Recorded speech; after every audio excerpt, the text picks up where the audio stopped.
3 तारखेला आपला मूवी हा रिलीज होतोय.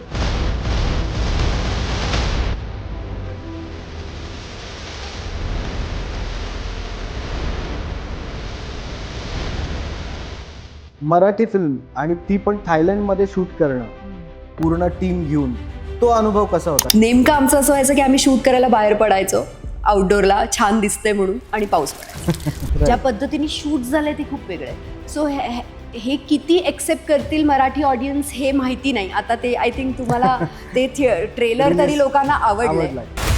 सखे ग साजणी. हे जे टायटल आहे, हे टायटल ठेवण्यामागचं कारण काय होतं? सो त्यांनी त्याला सांगितलं होतं की आपण सखे ग साजणीचं टायटल ट्रॅक वापरतो, करेक्ट, जी ओरिजिनल गाणे ते वापरतो, जुनंवालं.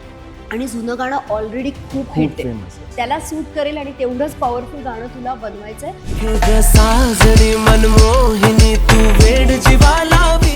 म्हणून मला अजूनही आठवतं, मी आणि आम्ही ड्राईव्ह करत होतो आणि त्यांनी गाणं आलं, तर आम्ही कारमध्ये ऐकलं ते गाणं. अच्छा. आणि ऐकल्यावर आम्ही तिथून त्याला कॉल केला की विजय, म्हणजे हे Best आहे. करेक्ट आहे, हे बेस्ट आहे. आणि आपण जर बघितलं तर आतापर्यंत मराठी सिनेमे जे येतात ते खूप वेगवेगळ्या बॅनरच्या अंडर खाली येतात, आणि हा खास करून रेड बल्बच्या अंडर येतोय. त्याला हवं होतं की जस्ट बिकॉज अशा फिल्म चालत नाही आणि अशा फिल्मच चालतात म्हणून मला ती फिल्म नाही करायची.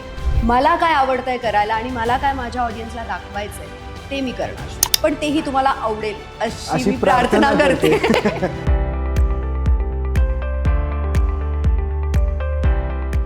नमस्कार, मी अजिंक्य भावे इनविन्सिबल सोल्स पॉडकास्टमध्ये तुमच्या सगळ्यांचं पुन्हा एकदा स्वागत करतोय. आणि काय बघताय, आज आपल्यासोबत कोण आहेत? आज आपल्यासोबत आहेत प्रार्थना बेहेरे. प्रार्थना जी, तुम्ही आमच्या शोवर आलात त्याबद्दल मी तुमचे खूप खूप आभार मानतो. Thank you so much. थँक्यू. खास करून आता जो आपला नवीन मूवी रिलीज होतोय सखे ग साजणी, तर त्याच्याबद्दल तुम्ही काय सांगू शकाल? खूप काय सांगायचं आहे खरं तर, कारण ही फिल्म खूप स्पेशल आहे माझ्यासाठी. माझ्या नवऱ्याने डिरेक्ट केली आहे Correct. आणि रेड बल्ब स्टुडिओजनी प्रोड्यूस केली आहे. तर ऑफकोर्स खूप स्पेशल, कारण 8 वर्ष झाली आमच्या लग्नाला आणि आम्ही Right. इतक्या वर्षांपासून मी त्याचा एका हिंदी वेबसिरीजमध्ये काम केलं होतं, पण मराठी केलं नव्हतं. आणि सो त्याची डिरेक्टोरियल फर्स्ट फिल्म मराठी जी रिलीज होणार अशी छान पद्धतीने, आणि मी ॲज अन ॲक्टर त्यात काम करते. सो माझ्यासाठी खरंच खूप स्पेशल जर्नी होती अख्खीच. आतापर्यंतचा जर आपण प्रवास बघितला तर 8 वर्षांचा वैवाहिक जीवनाचा प्रवास आणि ॲज अ डायरेक्टर म्हणून त्यांच्यासोबत काम करणं, हा एक्सपिरियन्स कसा होता? तो डिरेक्टर म्हणून खूप स्ट्रिक्ट आहे, नवरा म्हणून मुळीच नाही. नवरा म्हणून तो मला सगळी मुभा देतो करायला, तुला जे करायचं असेल ते तू कर, तुझ्या पद्धतीने, तुला आवडेल तसं आयुष्य जग. पण डिरेक्टर म्हणून तसं नाही आहे. त्याला जे हवे असतात तो स्पेसिफिक तसेच शॉट्स घेतो. त्याला Correct. नसेल पटत तर तो, मी कितीही ॲक्टर म्हणून सांगितलं की सर मला हे नाही पटत आहे, हे पटतंय, तर तो नाही, तो त्याला हवंय तसंच तो शूट करून घेतो. आणि तो खूप ॲडमेंट आहे त्याच्या कामामध्ये, आणि त्याला जसे शॉर्ट्स हवेत तसे परफेक्टली घेण्यासाठी. सो त्यामुळे मला असं वाटतं की नवरा म्हणून तो खूप साधा आणि खूपच म्हणजे काय म्हणतो आपण त्याला, समजून घेणारा आहे. डिरेक्टर म्हणून पण समजून घेणारा आहे, पण या ही इज व्हेरी स्ट्रिक्ट. आपण जर बघितलं तर या मूवीमध्ये अभिजित आणि पूजा हे देखील आहेत. मराठी फिल्म आणि ती पण थायलंडमध्ये शूट करणं, पूर्ण टीम घेऊन, तो अनुभव कसा होता? कारण की आपल्याच इथं ज्यावेळेस आपण शूट करतो त्यावेळेस आपण बघतो की आपल्याला सगळ्या गोष्टी बाय डिफॉल्ट अवेलेबल असतात, पण एका परदेशामध्ये मूवी शूट करणं, ते पण ट्रॅव्हलवर शूट करणं, तो अनुभव कसा राहिला तुमचा? सो बेसिकली ना, ह्याची सुरुवात झाली, मला अजूनही आठवते, 7 वर्षांना मी फर्स्ट ॲनिव्हर्सरीला जेव्हा थायलंडला गेलो होतो तेव्हा तो जेव्हा आम्ही फुकेट फिरत होतो आणि अदरवाईज पण जेव्हा थायलंड फिरत होतो तेव्हा तो मला नेहमी म्हणायचा की मला ना इथे शूट करायचं, माझ्या डोक्यात एक सब्जेक्ट आहे, विथ फ्रेंड्स. पण त्याला असं ती फ्रेंडशिपवरची ती स्टोरी मे बी त्याच्या डोक्यात त्यांनी खूप आधीपासून कन्सीव्ह केली होती, पण त्याला ती कशी घडेल ते कळत नव्हतं. मराठीत करायची, हिंदीत करायची, कशी करायची, साऊथमध्ये करायची, कारण ऑफकोर्स त्यांनी त्याचं साऊथचं बॅकग्राऊंड असल्यामुळे. तर पण काय झालं, पूजाच्या लग्नाच्या वेळेला आम्ही सगळे खूपच क्लोज आलो. म्हणजे माझी आणि पूजाची फ्रेंडशिप त्यांनी बघितली, माझा आणि अभिजितचा बॉन्ड त्यांनी बघितला. 10 वर्ष आधी आम्ही एक फिल्म केली होती, त्यानंतर अभिजित काय म्हणतात त्याला एवढा माझ्या टचमध्ये नव्हता, पण नंतर पूजाच्या लग्नामुळे आम्ही परत टचमध्ये आलो आणि तेव्हा तो अभिचा चांगला, म्हणजे माझ्या नवऱ्याचा चांगला मित्र झाला अभिजित. आणि मग त्याला असं वाटलं की ही फ्रेंडशिपवरची स्टोरी आहे, तर मला इथे फ्रेंड्सच दिसत आहे, मला तू आणि पूजा दिसतातच, कन्फर्म आहे. फक्त त्याचं असं होतं की मला ऑब्व्हियस पेअर नको होती. ऑफकोर्स आमच्या फ्रेंड सर्कलमध्ये भूषण पण येतो, वैभव Right. पण येतो, पण त्याला ते ऑब्व्हियस फ्रेंड्स आणि ऑब्व्हियस पेअर नको होती. कारण पूजानी पण खूप भूषण आणि वैभवबरोबर काम केलंय, मी बरोबर. पण खूप केलंय. सो त्यामुळे त्याचं म्हणणं असं, तो थोडंसं फ्रेश पण दिसलं पाहिजे, पण तुमची ती बेस्ट फ्रेंडची केमिस्ट्री पण दिसली पाहिजे. सो त्यामुळे त्याला तशीच फ्रेंडशिप हवी होती जी दिसेल, आणि म्हणून मग मी, अभिजित आणि पूजा ऑन बोर्ड आलो. म्हणजे आम्ही आत्ता ऑन स्क्रीन बघतोय, आत्ता कालच तुमचा टीजर ट्रेलर सुद्धा लॉन्च झाला. ती ओव्हरऑल जर आपण जर्नी बघता, खूप एक चांगला एक्सपिरियन्स प्रेक्षकांना मिळणार आहे हे मात्र नक्की. त्याचबरोबर ह्या फिल्मचं आम्ही म्युझिक सुद्धा खूप एन्जॉय करतोय. Yes. म्हणजे आता खास करून जे टायटल सॉन्ग आहे सखे ग साजणी, आय थिंक अभिजित सावंत यांच्या आवाजामध्ये येते. खूप छान म्युझिक झालेलं आहे. तर त्या म्युझिकवर आणि पहिल्यांदाच आम्ही तुम्हाला ह्या टाईपमध्ये बघितलं, तर ते एक्सपिरियन्स तुम्ही शेअर केलेत तर थोडंसं जास्त खरं चांगलं सांगू ना राहील. तर ह्याच्यात पण credit goes to Abhishek Right. Javkar. कारण मला असं वाटतं की हा त्याच्या डोक्यात असा कॉन्सेप्ट होता, आणि त्याची इच्छा होती की मला हिरोईन्स खूप ग्लॅमरसच दिसल्या पाहिजेत या Right. गाण्यात. सो त्याची पहिली हे होती की मला, आणि त्याला डान्स आणि ह्याच्यात जास्त नव्हतं की हुक स्टेप्स असेल, तरी तेवढी फक्त एक हुक स्टेप जी कोरिओग्राफरनी टाकली आहे तेवढीच त्यांनी. अदरवाईज तर ओमकार शिंदे ज्यांनी कोरिओग्राफ केले त्यांनी तर खूप स्टेप्स दिले होते आधी. Okay. पण त्याचं म्हणणं असं होतं की नकोय, मला या गाण्यात स्टेप्सच नकोय, कारण मला त्याला वेगळ्या पद्धतीने ट्रीटमेंट द्यायची आणि शूट करायचं. आणि त्याच्या डोक्यात अभिजित सावंतला माझा नवरा खूप आधीपासून ओळखत होता. अच्छा. सो त्यामुळे त्याच्या डोक्यात होतं की हे असं काही छान गाणं आलं तर मला, तो जर फीचर पण होणार असेल तर मला म्हणजे Exactly. अभिजितच हवाय, आणि तो लगेच एका पायावर तयार पण झाला. So thanks to Abhijit, actually तो रेडी झाला. आणि स्पेशली मला कौतुक करावं असं वाटतं विजय भटेचं, अच्छा. ज्यांनी म्युझिक केलंय. अगेन अभिनी त्याच्याबरोबर खूप आधीपासून काम केलेलं आहे, म्हणजे खूप जुनी फ्रेंडशिप आहे त्यांची. आणि विजयचा म्युझिक सेन्स मला तरी खूप छान मजा येते. सेम अभिचं असं होतं की अभिला जे हवं आहे ते एक्झॅक्ट विजयला कळतं, करेक्ट. आणि म्हणूनच मे बी त्यांचं इतक्या बॉन्डिंग वर्षांपासूनचं एवढ्या वर्षाचं बॉन्डिंग. झालेलं आहे. सो त्यांनी त्याला सांगितलं होतं की आपण सखे ग साजणीचं टायटल ट्रॅक वापरतोय, करेक्ट. जी ओरिजिनल गाणे ते वापरतो, जुनंवालं आणि जुनं गाणं ऑलरेडी खूप खूप हिट आहे. फेमस आहे. सो अशा वेळेला त्या गाण्याला, म्हणजे ऑफकोर्स त्याची व्हॅल्यू बघून तुला त्या ताकदीचं नाही, पण म्हणजे त्या त्याला suit धातडी, करेल हां, असं. त्याला सूट करेल, आणि तेवढंच पॉवरफुल गाणं तुला बनवायचंय सखे ग साजणी हे घेऊन. आणि मग विजयनी जो फर्स्ट ट्रॅक दिला होता तोच आम्हाला खूप आवडला. आणि जेव्हा त्यांनी मिक्सिंग करून गाणं पाठवलं, मला अजूनही आठवतंय, मी आणि आम्ही ड्राईव्ह करत होतो आणि त्यांनी गाणं आलं.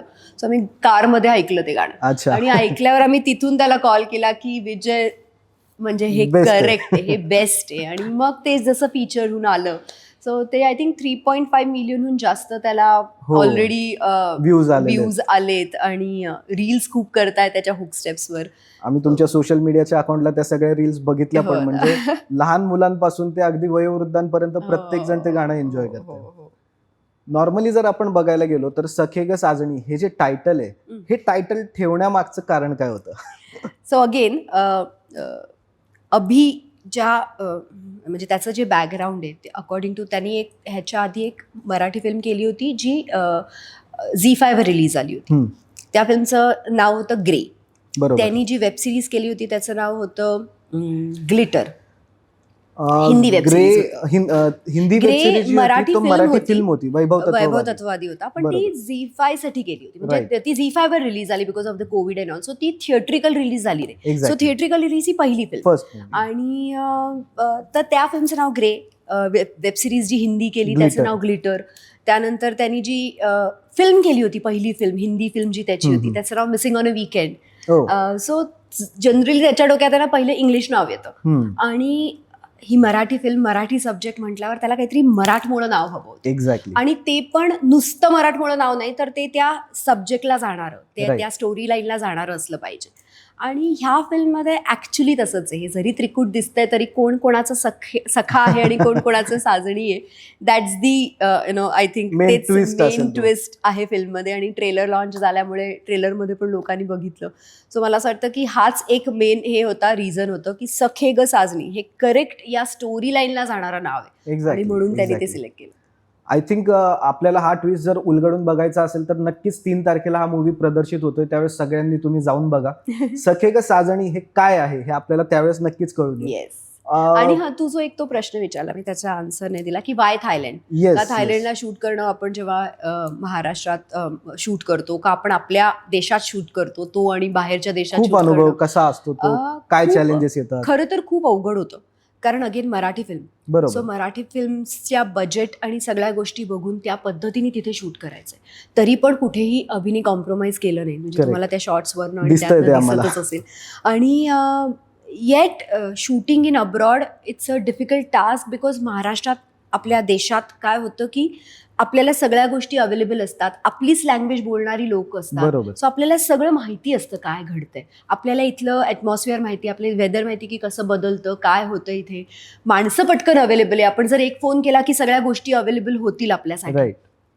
पण त्या देशात तसं नव्हतं. एकतर त्यांची लँग्वेज वेगळी, करेक्ट. तिथे ते काय बोलता एकमेकांची ते कळायचं नाही. आमची जी लाईन EP होती तिथली ती पण तिथली थायलंडचीच होती, त्यामुळे तरी तिला तुटकं थोडंसं इंग्लिश यायचं. अच्छा. तर त्यामुळे आम्ही थोडंसं कम्युनिकेट करू शकायचो. तरी आम्हाला तर नाहीच कळायचं ती काय बोलतीये. अभिला तरी थोडंफार कळायचं त्यांची लँग्वेज, कारण त्यांनी त्याच्या आधी पण तिच्याबरोबर तो जो Right. Missing on a weekend जी फिल्म होती ते थायलंडला तो करणार होता आधी, अच्छा. मग ती गोव्याला झाली.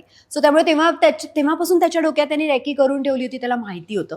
नेमकं आमचं असं व्हायचं की आम्ही शूट करायला बाहेर पडायचो आउटडोअरला, छान दिसतंय म्हणून, आणि पाऊस पडायचा. म्हणजे एक सीन असा होता सनसेट, म्हणजे बीचवर तो सनसेटच्या वेळेला शूट करायचा होता, जेव्हा असा छान त्याला सनसेट दिसायचा, असं ऑरेंज स्काय दिसलेलं असायचं आणि तो असं की आता आपण शूट करू. हाच आणि वेळ. आम्ही सगळे रेडी होऊन जायचो, तर तेव्हा काहीतरी वेगळंच अचानक क्लाउड आलेले असायचे, अचानक पाऊस, की तो तसा स्काय परत दिसायचाच नाही. करेक्ट. दुसऱ्या दिवशी परत जर शूट करायचं ठरवलं तर त्याच्याहून काही वेगळाच काय असायचं, म्हणजे colour wise and everything. So ते मॅच करणं, सो अशा खूप डिफिकल्टी झाल्या खरं तर आम्हाला. पण मी परत म्हणेन की माझे एकतर अभिचं विजन, त्याला माहिती होतं त्याला परफेक्टली कुठे कुठे काय काय शॉट्स हवेत, आणि सगळ्यात महत्त्वाचं माझे फ्रेंड्स राईट. पूजा आणि अभिजित होते, त्यामुळे त्यांनी खूप सपोर्ट केला. आम्ही तिथे ना एक टीम म्हणून काम करत होतो. असं नव्हतं की मी एक ऍक्टर आहे तर मी ऍक्टरचंच काम करेन, का Correct. मी एक स्टायलिस्ट आहे तर मी तेच काम करीन, का मी एक मेकअप आर्टिस्ट आहे तर मी तेच काम करीन. आम्ही जेवढी टीम गेलो होतो आम्ही सगळं काम करत होतो, बरोबर. जे हातात पडेल. कारण खूप अशा वेगवेगळ्या कंडिशन्स यायच्या. फिफी आयलंडला जेव्हा आम्ही शूट करायला, एकतर फिफी आजपर्यंत कोणी शूट करायला जाऊच शकलं नाही, कारण it is very difficult to shoot there, कारण एका स्मॉल बोटीतनं तुम्हाला तिथं जावं जावं लागतं, लागतं. आधी एका मोठ्या क्रूजनी, मग बोटीतनं. सो आम्ही जेव्हा फिफी मध्ये पण शूट करत होतो तेव्हा 2 दिवस आम्ही स्पेअर ठेवले होते फिफीचं शूट करायला. आणि नेमकं एक दिवस, पहिल्याच दिवशी जेव्हा आम्ही शूट केलं तेव्हा तिथे इतका पाऊस पडत होता की त्या पूर्ण दिवसात आम्हाला काही शूटच करता आलं नाही. एक्झॅक्टली. आणि आता 1 दिवसात आम्हाला जे 2 दिवसाचं शूट प्लॅन केलं होतं ते ते cover सगळं करायचं. करायचं होतं. मग अशा वेळेला रात्री अभिने एक मीटिंग केली आणि सगळ्यांना सांगितलं की सगळ्यांनी 3 वाजता रात्री उठायचंय, आता आपण लवकर झोपू, 3 वाजता उठा, 4 वाजता रेडी, कारण तिथे 5 वाजता उजाडतं. तर 5 वाजल्यापासून आपण शूट सुरू करायचंय. सो मला हवंय तुम्ही प्लीज ऑन टोज राहा, कारण आपल्याला सगळं शूट 1 दिवसात संपवायचंय. आणि टचवूड त्या दिवशी पाऊस पण आला नाही, त्यामुळे आम्ही सगळं शूट करू शकलो. पण अशा खूप डिफिकल्टीज होत्या. मी अगेन म्हणेन माझी टीम खूप स्ट्रॉंग होती. नॉर्मली जर आपण बघितलं ना तर आपल्या देशामध्ये आपल्याला लॉजिस्टिक सपोर्ट पण खूप चांगल्या प्रमाणात मिळतो. म्हणजे एखादी कॅमेऱ्याचं काही पार्ट्स हवे असतील किंवा लॉजिस्टिक मधल्या काही गोष्टी हव्या असतील, त्या तिथं कशा काय मॅनेज केल्यात? ते पण खूप अवघड होतं. आणि मला आठवतंय एक आम्ही सीन शूट करायच्या वेळेला ना इतकं वारं होतं की ड्रोन न पडला. अच्छा. म्हणजे तो आमच्याकडे यायच्या ऐवजी तिथे जाडीत तो पडला आणि हा. तो तुटला ड्रोन. त्याच्यानंतरचे खूप सारे शॉट्स आम्ही ड्रोननी घेऊच शकलो नाही, जेव्हा ते इतकं सुंदर थायलंड ड्रोननी जेवढं दाखवता येईल तेवढं आम्हाला करायचं होतं. आणि अगेन DOP पण अभि असल्यामुळे त्याला माहिती होते की कुठचे कसे शॉट्स घ्यायचे. तर तेव्हा मग तो ड्रोन रिपेअरला गेला होता. थायलंड होतं त्यामुळे तिथे ह्या सगळ्या गोष्टी पटकन लवकर अवेलेबल असतात. तिथे त्यानंतर एक लेन्स आमचा हरवला होता, मग त्या लेन्स पण असं सगळं होत होत्या डिफिकल्टीज. पण आय थिंक तिथली लोक पण सपोर्टिव्ह आहेत तेवढी. आणि बिकॉज अगेन टेक्निकली अभिला तेवढं नॉलेज असल्यामुळे त्याला माहिती होतं की इफ नॉट दिस तर त्याच्यासाठी काय सेकंड ऑप्शन आहे, तर आपण ते करून ते कम्प्लीट करू. सो अशा खूप गोष्टी आम्हाला तिथे ॲडजस्ट करून आणि हे करून कराव्या लागल्या. पण झालं, शूट खूप छान झालं. राईट. आपण जर बघितलं तर आतापर्यंत मराठी सिनेमे जे येतात ते खूप वेगवेगळ्या बॅनरच्या अंडर खाली येतात आणि हा खास करून रेड बल्बच्या अंडर येतोय. सो फर्स्ट मराठी मूवी ते पण रेड बल्बच्या अंडर, काय फिलिंग आहे? सो बेसिकली ना, खरं सांगू तर रेड बल्ब स्टुडिओज हे नाव अदरवाईज मराठीत पहिलं व्हेंचर आहे, पण त्याच्या आधी हिंदीत खूप ऑलरेडी एस्टॅब्लिश्ड आहे करेक्ट. आणि साऊथमध्ये पण आहे. तर त्यामुळे ना थोडंसं दडपण होतं अभिला पण कारण मराठी फिल्म करायची. आणि मुळात ना त्यांनी ह्या आधी माझ्या आधी म्हणजे ती जी मराठी फिल्म केली होती ते पण माझ्या लग्नानंतरच त्यांनी केली. बरोबर. सो मला असं वाटतं माझ्या प्रेमापोटी त्याला एक छान काहीतरी मराठी करायचं होतं. ऑफकोर्स त्याची मातृभाषा मराठी, तो मुंबईत लहानाचा मोठा झालाय, करेक्ट. त्यामुळे त्याला ते करायचं होतं. पण त्याचं म्हणणं असं होतं नुसतंच काहीतरी नाही करायचंय, जर मला जे काय करायचंय ते मला माझ्या आवडीचं करायचंय. मला नाही माहिती की ते लोक किती त्याला एक्सेप्ट करतील, किती, पण मी फुल कन्व्हिक्शननी जर केलं तर ते लोकांना आवडेल, ते लोकांपर्यंत पोहोचेल ॲटलिस्ट छान पद्धतीने. सो त्यामुळे त्याचं म्हणणं असं होतं की अंडर रेड बल्ब जर आपण काही करतोय तर ते माझ्या आवडीचं, मी जर कन्व्हिन्स असेल त्या सब्जेक्टला घेऊन तरच मी करीन. आणि खरं तर हे थोडंसं म्हणजे एक्सपेरिमेंटल सब्जेक्ट आहे. फिल्म एक्सपेरिमेंटल नाही, इट्स अ कमर्शियल फिल्म, पण सब्जेक्ट खूप वेगळा आहे. ज्या पद्धतीने शूट झालंय ते खूप वेगळं आहे. सो हे किती एक्सेप्ट करतील मराठी ऑडियन्स हे माहिती नाही. आता ते आय थिंक तुम्हाला ते ट्रेलर तरी लोकांना आवडलंय, सो ते रिलीज झाल्यावर कळेलच. पण येस, त्याला हवं होतं की जस्ट बिकॉज अशा फिल्म चालत नाही आणि अशा फिल्मच चालतात म्हणून मला ती फिल्म नाही करायची. मला काय आवडतंय करायला आणि मला काय माझ्या ऑडियन्सला दाखवायचंय ते मी करणार शूट, असा विचार करून त्यांनी ही फिल्म तयार केली. आता जसं की आपण बघितलं की 3 तारखेला आपला मूवी हा रिलीज होतोय आणि हा महाराष्ट्रामध्ये बऱ्याच ठिकाणी आम्ही बघितलं तर बुक माय शोवर पण बऱ्याच जणांनी वी आर इंटरेस्टेड म्हणून टाकलेले किंवा काही ॲडव्हान्स बुकिंगसाठी पण लोक विचारतात आहे. तर मला एक गोष्ट ह्याच्यात प्राकर्षाने जाणून घ्यायला आवडेल की हा जो मूवीचा जर्न आहे, म्हणजे ह्याच्यामध्ये इमोशन असणार आहेत, फ्रेंडशिप असणार आहे, लव्ह अँगल असणार आहे, नक्की काय आणि कुठल्या जनरेशनसाठी हा मूवी बनलेला आहे? मला असं वाटतं हे सगळ्या ऑडियन्सला आवडणारी फिल्म आहे. करेक्ट. कारण ऑफकोर्स फिल्मचा जो सब्जेक्ट आहे, जरी 3 फ्रेंड्स अब्रॉडला सोलो ट्रिपला चालले तरी मला असं वाटतं आफ्टर कोविड असं झालंय ना की आपल्या सगळ्यांनाच ना आपल्या त्या लाईफमधनं बाहेर पडण्यासाठी, डेली रुटीनमधनं बाहेर पडण्यासाठी कुठेतरी ट्रॅव्हल करायला आवडतं. आणि आजकाल solo travelling is the thing, म्हणजे मग त्याच्यासाठी एज ग्रुप राहिलेला नाहीये. सो मला असं वाटतं त्यामुळे सोलो ट्रॅव्हलर्स का ज्यांना फिरायला आवडतं, का ज्यांना काही नवीन बघायचंय स्वतःच्या आयुष्यातनं काही वेगळं, तर त्या सगळ्यांना तर आवडेलच. म्हणजे मी माझ्या आईला दाखवली जेव्हा ही फिल्मचं ट्रेलर, तेव्हा आई वॉज लाईक वाव, मला थायलंड बघायला मिळणार आहे आणि इतकं वेगळं थायलंड, इतक्या वेगळ्या पद्धतीनं. त्यात थायलंड आहे म्हणून आम्ही काही अडल्ट काही का असं काही, तर तसंही नाही. It's very clean film. लहान मुलांपासनं ते आजी आजोबांपर्यंत सगळे एन्जॉय करू शकतील तसा सब्जेक्ट आहे. Again it's a love story, so त्याच्यात काहीतरी ट्विस्ट अँड टर्न्स पण आहेत फिल्ममध्ये. दुसरं, जरी हे जेनझीजला पण आवडेल अगेन बिकॉज त्यांना ट्रॅव्हल आवडतं आणि थोडा वेगळा सब्जेक्ट आहे म्हणून. दुसरं, हे जे 3 कॅरेक्टर्स आहेत ना, ते आय थिंक या समाजातले पण 3 कॅरेक्टर्स एस्टॅब्लिश करतात. माझं जे कॅरेक्टर आहे ती डॉक्टर आहे आणि 32 वर्षापर्यंत ती MS झाली, शिक्षण झालं सगळं आणि आईबाव म्हणत आले तसं ती करत गेली आणि इतकं बोरिंग लाईफ जगती आणि आता ती स्वतः एक ती आईबाबांचं हॉस्पिटल सांभाळती. सो घरून हॉस्पिटल घरून, तर एवढंच तिचं आयुष्य, तिने काहीच दुसरं बघितलेलं नाही. अशा वेळेला अचानक तिचं आयुष्यात काहीतरी घडतं आणि तिला हवं असतं मला या फ्रस्ट्रेशन, म्हणजे ती फ्रस्ट्रेट झाली, मला कुठेतरी काहीतरी बाहेर पडायचं यातनं. तिची मैत्रीण तिला सजेस्ट करते सोलो ट्रिपला जा, म्हणून ती जाते. दुसरं कॅरेक्टर पूजाचं जे आहे, अंजू त्या कॅरेक्टरचं नाव आहे, ती फ्रीबर्ड आहे. ती स्वतः एक मॉडेल आहे. तिला फक्त फिरायला आवडतं आणि जरी ती दिसत असली अशी खूप आउटस्पोकन आणि अशी ब्लंट आणि एकदम, पण तेवढी ॲडव्हेंचरस ती नाहीये इन रिअल लाईफ. सो हे आपण जनरली बघतो की खूप मुली असं म्हणतात की त्या दिसायला अशा असतात, त्यांचे अपीरियन्स वाईज की असं वाटतं ओ वाव, पण जेव्हा खरंच तसं करायची वेळ येते तेव्हा त्या थोड्याशा साध्या असतात. पण तिला पण लग्न करायचंय, तिला पण छान आयुष्य जगायचंय, पण बिकॉज ऑफ ती राणीमान तिचं असं आहे की तिला कोणी सिरियसली घेत नाही आणि सो ती तिचं आयुष्यात एकटी राहिलेली, तसं तिचं कॅरेक्टर आहे जे आपण खूप बघतो. अगेन अभिजितचं कॅरेक्टर असं आहे, शिकलेला हुशार मुलगा, पण जेव्हा कधी वेळ मिळतो तेव्हा तो स्वतःसाठी वेळ काढतो आणि त्या वेळेत तो जग फिरतो. आणि मग तो फक्त फिरत नाही, तर तो जसा हॅपी गो लकी पर्सन आहे, तो त्याच्या आजूबाजूच्या सगळ्या लोकांना त्यात सामील करतो आणि मजा करतो. सो तो जेव्हा आम्हाला तिथे भेटतो आणि मग आमची केमिस्ट्री कशी, सो मला असं वाटतं हे 3 कॅरेक्टर्स डिफाईन करतात. करेक्ट. तर त्यामुळे हे वेगवेगळ्या जनरेशनपासनं वेगवेगळ्या स्वभावाच्या लोकांना आवडेल तशी फिल्म. मला एक छोटासा प्रश्न याच्यावर हा विचारायचा आहे की आता जसं की तुम्ही उल्लेख केलात की हे 3 जण सोलो ट्रिपला जातात. आता सोलो म्हणजे एकट्याने निघून जाणं, पण मग हे 3 जण जातात ते सोलो ट्रिप कसं, म्हणजे काय सो त्याच्याबद्दल बेसिकली फिल्म मध्ये ते तुम्हाला कळेल ऍक्च्युली फिल्म बघितल्यावर की कसे ते सोलो ट्रिपला जातात आणि कसे ते तिथे भेटतात आणि मग तिथे काय घडतं. जातात तिघे सोलो ट्रिपलाच, हा. पण खरी ती कशी सोलो ट्रिप न राहता त्या तिघांची फ्रेंड्सची ट्रिप होते आणि त्याच्या मागचं रिझन काय, का असं का झालेलं असतं, हे सगळं आय थिंक खूप त्याच्यात हे ते तुम्ही बघितल्यावरच कळेल. माझी तर उत्सुकता खूप वाढलेली आहे आणि येत्या 3 तारखेला तर मी तर हा नक्कीच जाऊन बघणार आहे. सो तुम्ही प्रेक्षकांना काय सांगाल की ह्या फिल्मसाठी एक तुम्ही तुमच्या ह्याच्यानी सांगू शकता?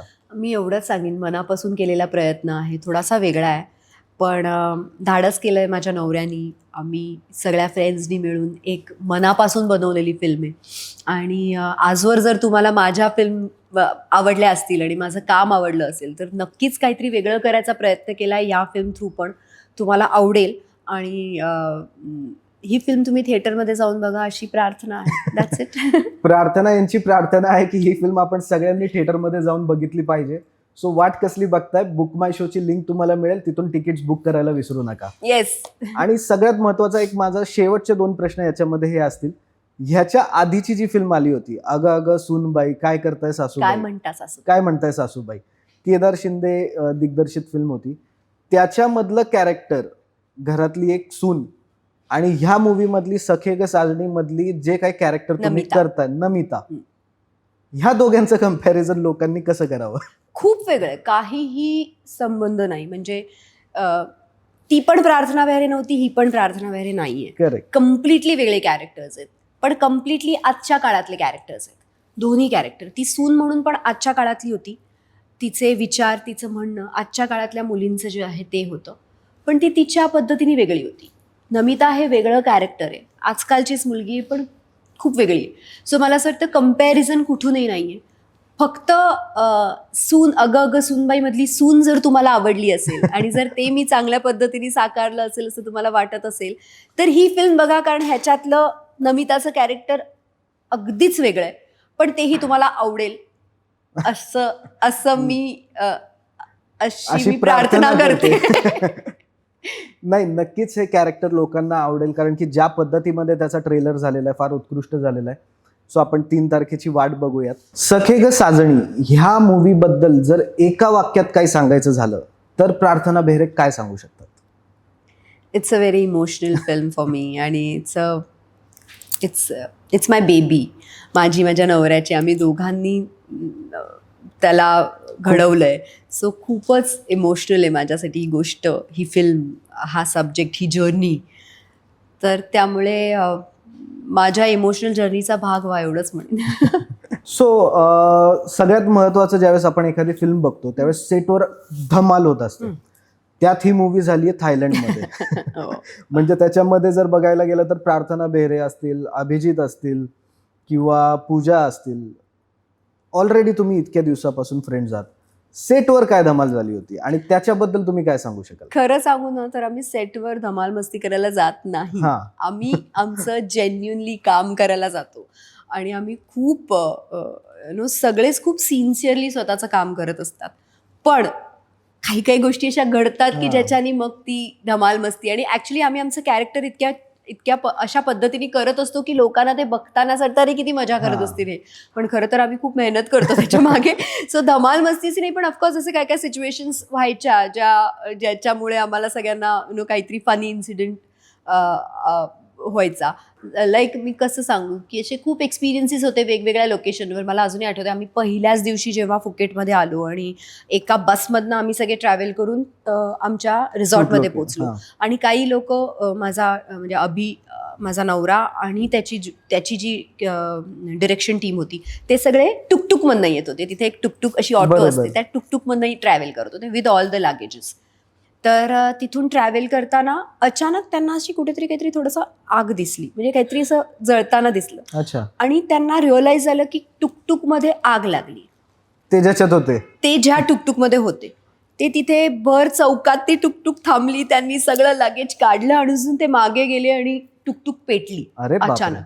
सो आणि आम्हालाही काय माहितीच नाही, आम्ही तिथे होतो आणि ते आल्यावर म्हणाले तुम्हाला माहिती काय झालं आमची टुकटुक पेटली, आणि आम्ही सांगितलं, आणि जेव्हा त्यांनी व्हिज्युअल्स दाखवले म्हटलं बाप रे हे कसं. सो असे खूप काय काय इन्सिडेंट घडले एव्हरी डे. माझा तिथे पाय, सो बेसिकली माझा ना पाय खूप दिवसांपासून दुखत होता, बरोबर. गुडघा. मला कळत नव्हतं की काय झालं एक्झॅक्टली. मी गोळ्या घ्यायचे, पण मला माझे डॉक्टर असं म्हणाले, मी MRI केला नव्हता मी, जेव्हा एक्सरे काढला तर हाडाचा काही प्रॉब्लेम नव्हता, तर ते म्हणाले मे बी अर्ली अर्थरायटिस असेल. ओके. सो मला असं वाटलं अर्थरायटिस आहे. सो मी त्याच्यासाठीची औषधं घेत होते, आणि तिथे जाऊन दुसऱ्याच दिवशी, बिकॉज हिल्स घालायच्या होत्या, आणि दुसऱ्याच दिवशी माझा गुडघा सुजला. अरे बाप. आणि तो एवढा सुजला की नेक्स्ट 20 डेज मी त्या सुजलेल्या गुडघ्यावर शूट करत होते, आणि सतत पेनमध्ये असायचे. म्हणजे मला कोणीतरी असं विचारलं तुम्ही मजा मस्ती केली, किती शॉपिंग केलं, तर मी फक्त औषधांचं शॉपिंग केलं तिथे जाऊन. कारण मी म्हणजे सीनमध्ये जेवढी मी अशी हसत खेळत दिसायचे तेवढीच असायचे. अदरवाईज मी एका कोपऱ्यात बसून मला फक्त तो गुडघा माझा एवढा दुखायचा, त्रास व्हायचा. आणि काय ना, तेव्हा कोणालाच माहिती नव्हतं की हे एवढं असेल, लेगामेंटचा प्रॉब्लेम हा एवढा असेल. तर नवऱ्याला पण असं वाटायचं की अरे कळतंय गुडघा दुखतो, पण एवढं काय.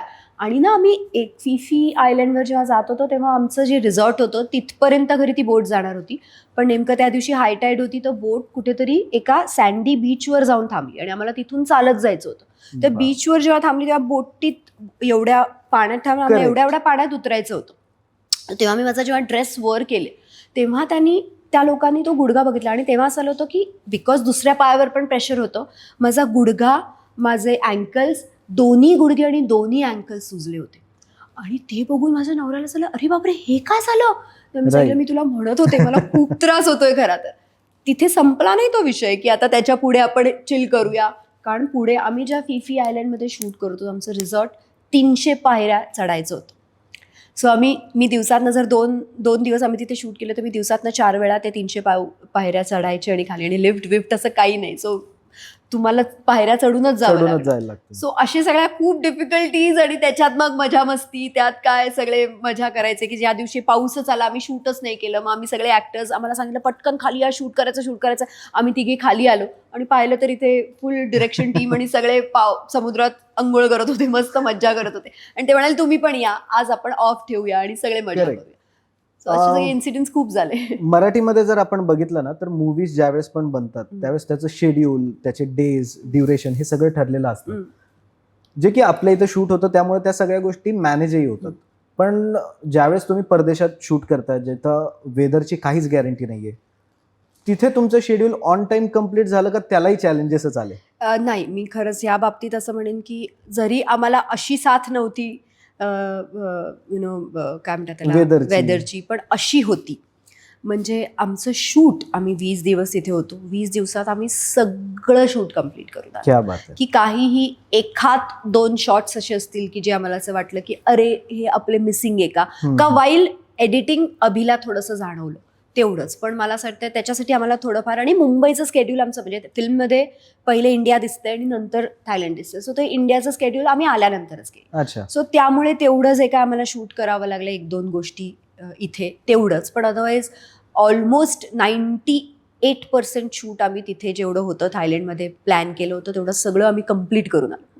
सगळ्यात महत्वाचा पार्ट जर आपण बघितला तर आगा सूनबाईच्या वेळेस आम्ही ऐकलं होतं की एक सीन असा होता ज्याच्यासाठी तुम्हाला बरेच टेक द्यावे लागले होते. आणि इथे आता दिग्दर्शक अभिषेक जावकर, तुम्हाला इथे किती टेक द्यायला लागले? तेवढे नाही, पण तरी खूप वेळा व्हायच्या चुका.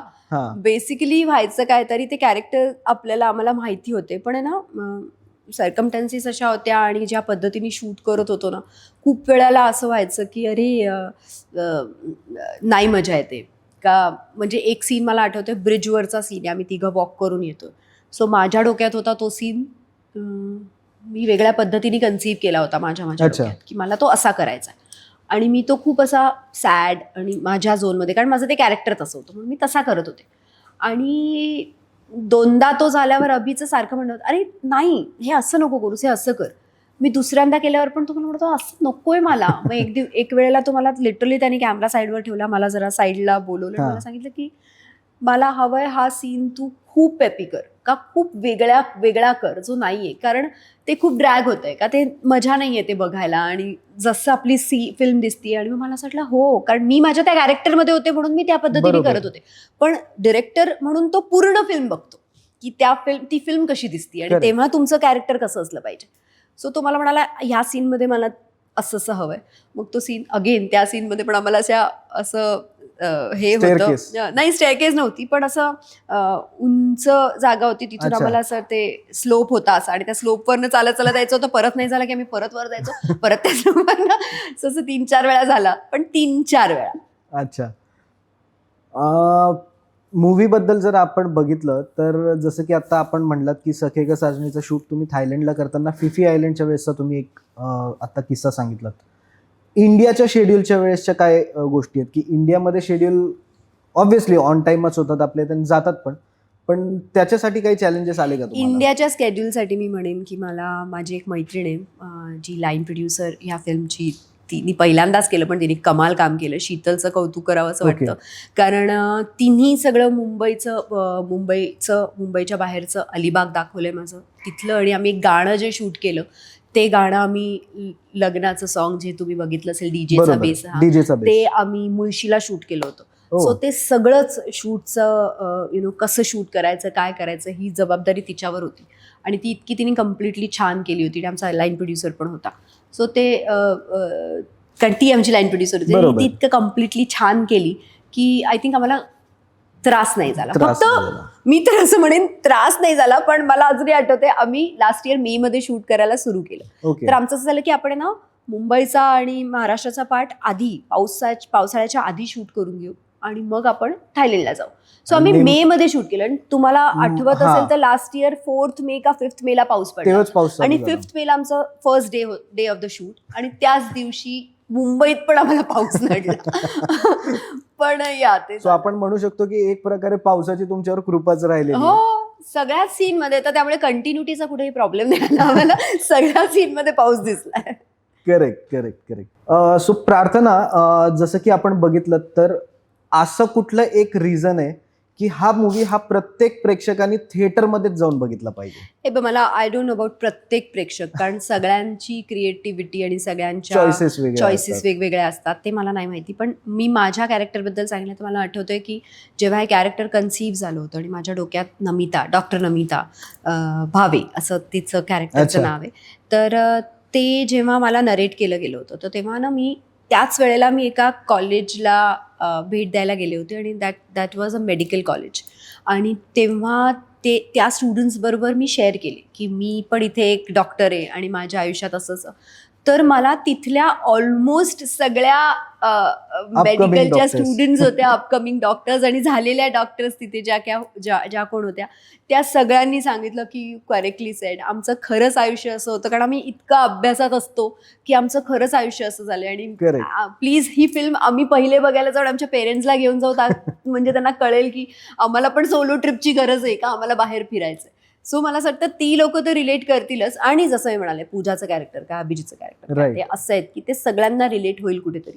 आणि प्रवास हा सगळ्यांनाच आवडतो. ट्रॅव्हल कोणाला नकोय असं असतं. हा, सो मला असं वाटतं ज्यांनी थायलंड बघितलं असेल त्यांना तर एक वेगळं थायलंड दिसणारच आहे. त्यांना वेगळं थायलंडपेक्षा त्यांच्या पॉईंट ऑफ व्ह्यूनी बघितल्यापेक्षा काहीतरी थायलंड त्यांना मे बी ते थोडे नॉस्टॅल्जिक होतील. आणि ज्यांनी बघितलं नाहीये थायलंड त्यांना थायलंड बघायला मिळणार आहे. कारण अख्ख्या सिनेमात आम्ही पूर्ण थायलंडच्या वेगवेगळ्या सिटीजमध्ये जाऊन वेगवेगळ्या ह्याच्यात जाऊन शूट केलंय. सो तुम्ही नक्की एन्जॉय करा. माझा सगळ्यात शेवटचा आणि महत्वाचा प्रश्न की इनविन्सिबल सोल्सच्या प्रेक्षकांसाठी ॲज अ प्रार्थना बेहरे म्हणून तुम्ही काय मेसेज देऊ शकता? मला सगळ्यात पहिले तर नावच खूप आवडलं, इनविजिबल सोल. आणि तुम्हाला फक्त एवढंच सांगेन की तुम्ही जेवढं काय या चॅनलशी, मी ॲक्च्युली अजिंक्यशी खूप वर्षांपासून आमची मैत्री आहे, मी ओळखते त्याला. आणि ज्या पद्धतीने त्यांनी हे सगळं घडवून आणलंय, हॅट्स ऑफ टू यू. खूप छान काम करतो. आजवर मी जे काय इंटरव्ह्यूज बघितले ते खूप इंटरेस्टिंग आहे. आणि आय एम शुअर तुम्हाला हा इंटरव्ह्यू पण आवडेल. जास्तीत जास्त आवडला तो जास्तीत जास्त लोकांपर्यंत पोचवा. सबस्क्राईब दिस चॅनल, लाईक करा, सबस्क्राईब करा, शेअर करा आणि तुमचे कमेंट्स करा आणि चॅनलला मोठं करा. सो आय थिंक मी क्लोजिंग नोटला एकच म्हणेल की नमिता भावेला अजिंक्य भावेकडनं खूप खूप शुभेच्छा. Thank you so much. थँक्यू अजिंक्य. सो सखे ग साजणी ह्या मूवीला जो की आता 3 तारखेला प्रदर्शित होतोय त्याला आमच्याकडनं खूप खूप शुभेच्छा. थँक्यू. आणि तुम्ही वेळात वेळ काढून ह्या मूवी बद्दल एवढ्या मनसोक्त गप्पा मारल्यात त्याबद्दल मी तुमचे मनापासून आभार मानतो. Thank you so much for inviting. Thank you. Thank you.